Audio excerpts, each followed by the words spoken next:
Hi, I'm Professor Millie Taylor, and I'm back again to talk to y'all about the plays of Mr. William Shakespeare. Here he is. And again, these are going to be real short because we don't have a lot of time on this internet thing, but it'll be just a quick bridge synopsis of the story because they're so detailed. I just can't go into every little tidbit. And then I'll talk a little bit about some of the main characters, and then lastly I will recite one of the little tiny bit of one of the main monologues. So today I thought we'd go over The Winter's Tale, which takes place in Sicilia, which is Sicily, but it's not at a time when it was part of Italy. Anyway, but also it's where Don Corleone from The Godfather came from. Isn't that interesting? So we have the king of Sicilia, which is Leontes, and his queen is Hermione, which again is also the name of that little girl from the Harry Potter books and movies. And Hermione, so they have a little boy, the prince named Mamilius. So they're the king Leontes, his best friend, his whole life from childhood is Polixenes, who is the king of Bohemia, which is now where the Czech Republic is. So, and also the queen, Hermione, is pregnant with her second child, very pregnant, about to give birth any second, in fact.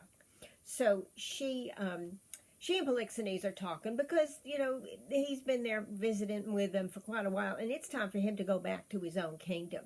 So they're off on the side, chit-chatting, and Leontes is watching them, and then for no particular reason other than maybe he's lost his little mind, he decides that they're having an affair. Not only are they having an affair, but that baby that she's carrying is not Leontes but Polixenes, which is totally not true. She's crazy in love with him, but he has just been attacked by the green-eyed monster, jealousy, which, by the way, the expression green-eyed monster was invented or created by Shakespeare. So, it's just like Othello when he decides that he believes Iago when he says that Desdemona has been cheating on him. Again, totally not true. These men are just crazy.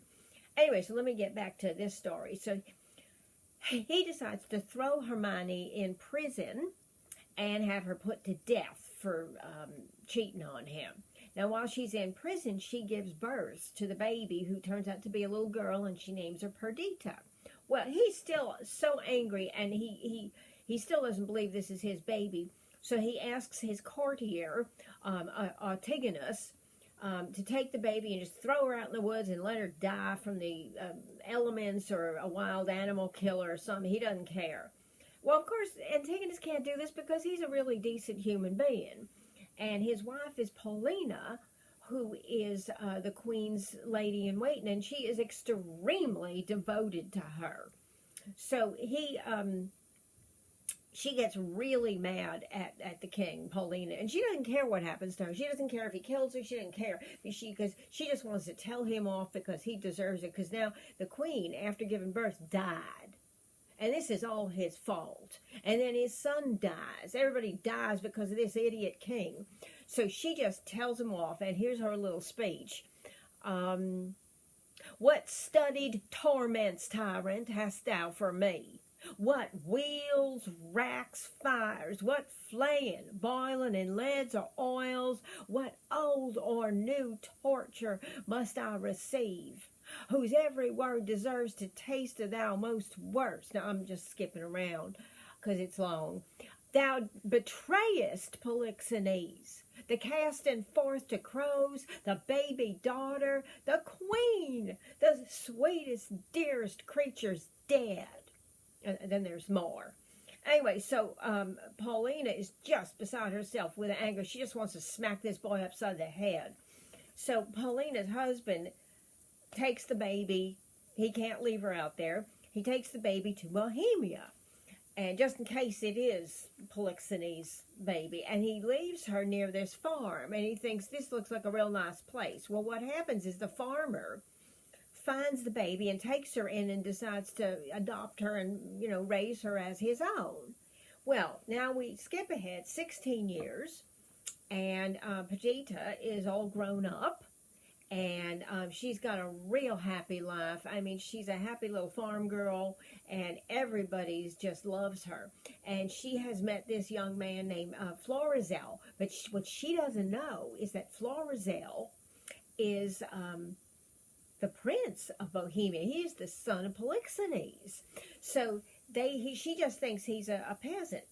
So they plan on getting married, but then Polixenes, he's thinking, where is that boy of mine?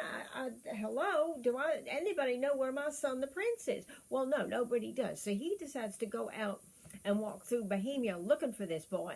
And he finds him, and he sees what's going on. He says, you can't marry her. She's a peasant. And they, they're like, and then she's all shocked because he's the prince, and then they decide to run off together and go to Sicilia to hide from him.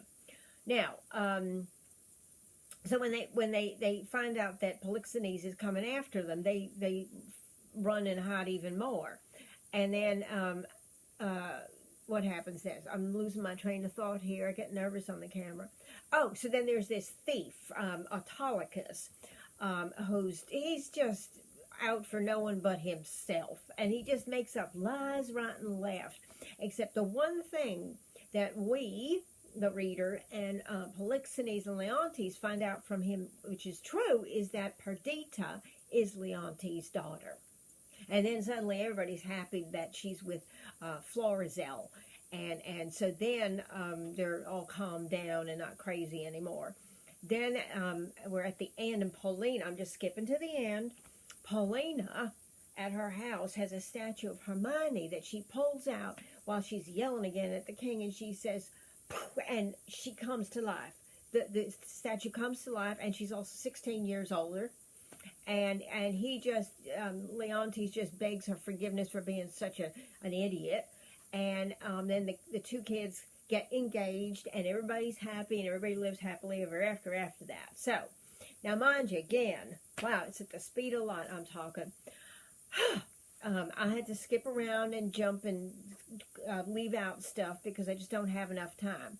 So, now y'all are going to have to go read it on your own. So again, this is Professor Millie Taylor saying, read your Shakespeare. Now, I'll see you next time. Bye.